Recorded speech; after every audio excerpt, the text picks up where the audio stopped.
హైదరాబాద్లో భారీ అగ్ని ప్రమాదం జరిగింది. సీతారాంబాగ్లోని మంగళహట్ పిఎస్ పరిధిలో ప్లాస్టిక్ కంపెనీలో ఒక్కసారిగా మంటలు చెలరేగాయి.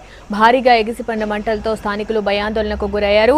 ఫైర్ సిబ్బంది తీవ్రంగా శ్రమించినా మంటలు అదుపులోకి రాలేదు. పోలీసు అధికారులు ఘటనా స్థలానికి చేరుకుని పరిస్థితిని సమీక్షిస్తున్నారు. ప్రమాదంలో 10 కోట్లకు పైగా ఆస్తి నష్టం జరిగినట్లు ప్రాథమికంగా అంచనా వేశారు అధికారులు.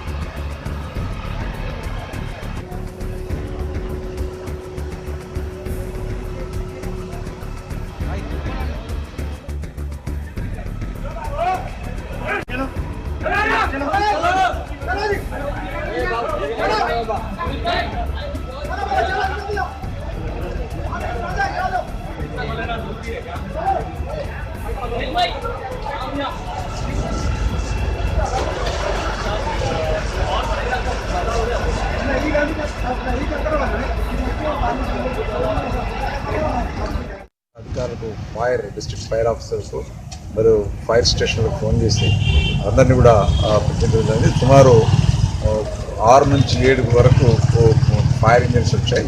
రెస్క్యూ ఆపరేషన్లో పార్టిసిపేట్ అవుతూ ఉన్నాయి.